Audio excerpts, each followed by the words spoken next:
All right, Kenneth, second parter here of the two videos. Right, quick, right at Streets of Willow this time. So, jumping off of Button Willow, I think some of the similar things apply in terms of thinking about entry speed versus exit speed corners.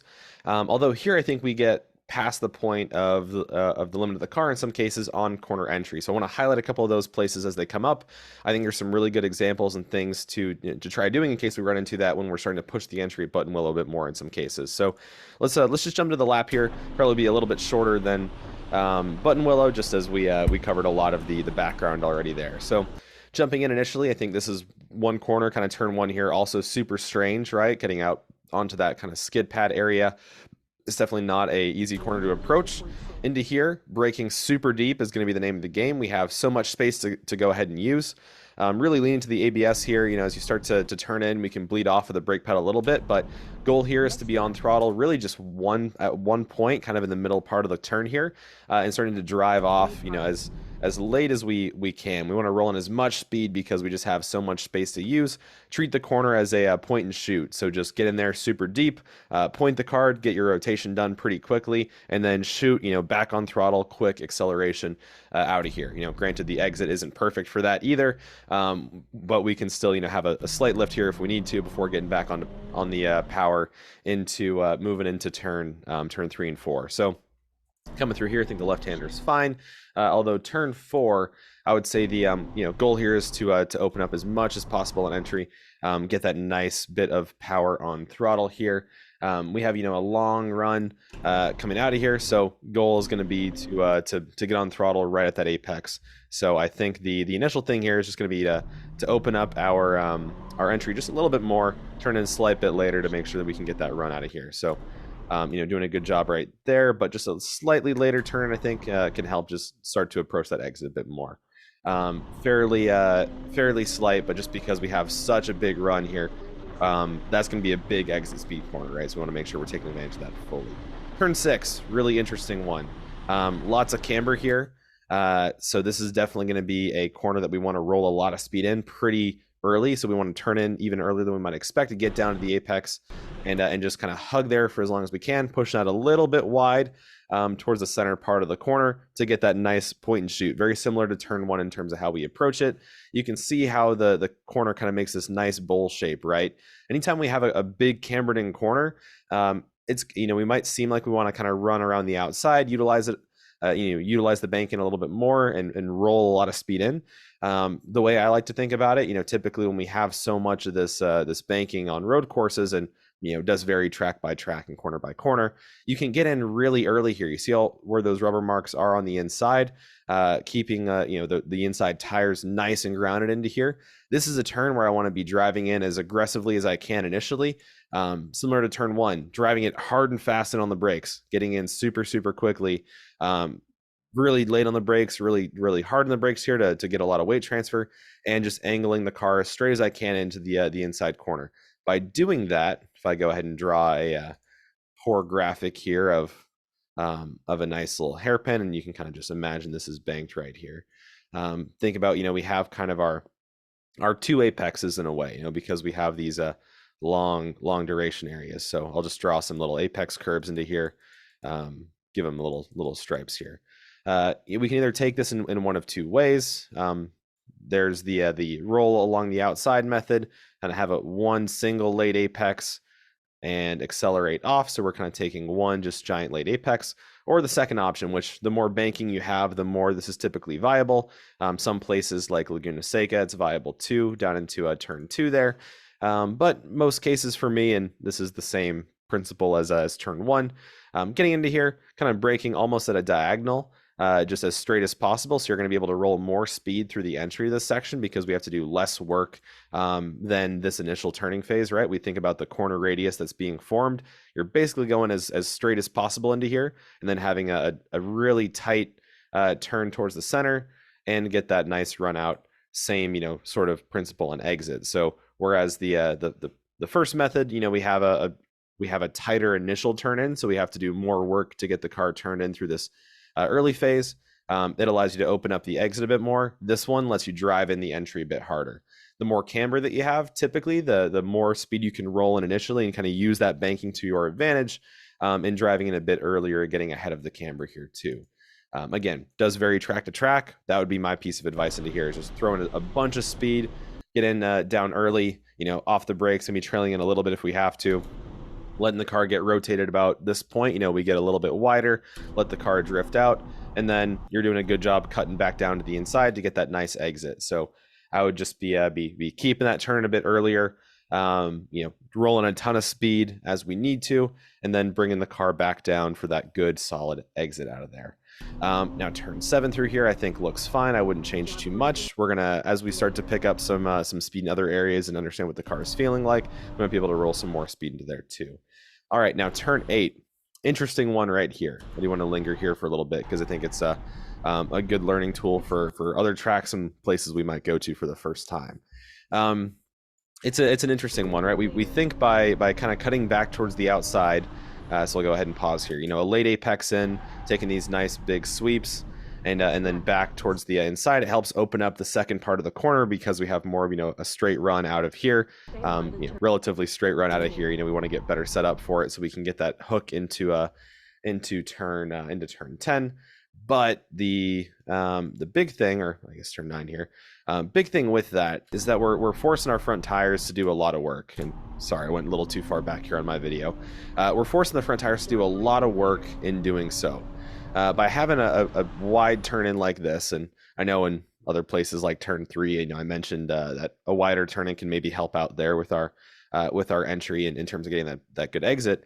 We're constantly at a balance between using up too much front tires and kind of having, by covering more track, making it harder for those front tires to get across and tightening up that initial radius, versus driving in a bit more shallow and rolling some more speed in and getting our larger part of the turn in done a bit later. Those are constantly at odds. So if we're thinking about the corner, this little sequence, kind of like this, and again, I apologize for my poor penmanship skills here on a computer. Slight bit of a chicane, right? If we're turning in really far from the outside, we have a really tight radius initially, and really tight is a bit of an exaggeration. Versus if we have a little bit more shallow of an approach, and again, I'm drawing these lines fairly exaggerated here, just for the sake of example, and kind of straight lining both of them a bit more. So you can see, when we come in from the outside, we have a lot of work to do with this initial radius. And even just looking at this first section right here, disregarding this for now as well, I'll touch on that in a second. But when we have to have that later cutback and later turn in, sure, we open up the corner more through that exit phase, but we have to think about entry speed versus exit speed. Is this really a corner where my exit's going to matter a whole lot and kind of driving back in towards the right hand side? Where here we have, a pretty aggressive cut back towards the right anyway. So, we're kind of opening up both corners quite a lot to have the advantage of a really big launch and really big push in that final phase of the corner. Versus if we're in a bit earlier, sure, we give up the exit and the speed kind of past that apex, but we gain a lot because we roll a lot of speed in, right? We have a really wide corner radius here. We don't have to let the front tires aren't doing as much work through that initial phase. We can be in a bit earlier and we can push the car in a bit more aggressively into the corner there. So that's the general philosophy. And we're constantly trying to find what's the best method between these two options, right? And I say between the two, racing is very complicated. There's always some combination that's going to work out, a bit better than others, and that can be harder to find. But you can see even here, when we have that late kind of wide turn in, look how far you are off the apex and how hard it is to get the car turned back in. We have a wide amount of space for a long time here. We're still not quite close to the gravel and the dirt there on the outside. We still have a good bit of room, and then have a wider cut back here to set up for the next corner. So constantly a bit of a challenge through all those. I would say even the same thing here. I think you're at a pretty good point in terms of being a little bit wide, but it's wide enough where we want to really open things up for the next run out of here. So I think this is a pretty good approach for this last corner, but feel free to experiment with it, right? If you try turning it a bit sooner and you feel like, okay, I may be getting a bit of benefit from doing that, being a bit more shallow and being a bit lighter on the tires, then that's great. But if you feel like it's not working out, it's okay to go back to that method too. Now with this corner, additionally, And this goes into the factor of rolling speed in. And now that we're kind of pushing those front tires past their limit, picking up some understeer, and can really see that here, right? We're holding onto the steering wheel for a long time. You can hear those front tires scrubbing and doing a lot of work. What's the tool to fix that behind the wheel as a driver, right? We're never going to have a perfectly set up car that's going to do exactly what we want to all the time. In cases like this where we do overload those fronts, we're going to pick up some understeer. So to correct that, on our corner entry, we can think about, okay, what tools do we have to add more weight to the front tires? The more vertical load you can put into a tire, the more grip it's going to have. So the more weight you transfer to the front of the car, the more grip those front tires will have, and the less understeer you'll have in those cases. We can do that by decelerating, right? So we can carry a little bit of braking into there, and trail braking, or kind of directional braking as we like to call it here, is going to allow you to keep some weight on the front of those tires for a little bit longer, driving into the corner, which is going to help that understeer and help you roll more speed. So even though your min speed here, I'll say for the sake of example, 45 miles an hour, if you were to trail brake a bit further in, we might be able to, for one, gain a bit more entry speed by braking either later or lightening up the brake pedal and just being a bit lighter all the way to the corner, but just holding the brake for longer. We may actually gain some entry speed, and then additionally, we're going to be able to carry more min speed, or a higher min speed through the corner, because you have more front grip on the tire, so it's going to rotate better too. So those are the benefits, and as we start to feel what the front tires are doing, then that's what we recognize, and we start to go ahead and implement that on track as well. Through this corner, I don't think there's too much I would change here, other than same thing as some other places, experimenting with where we start to drive in a little bit.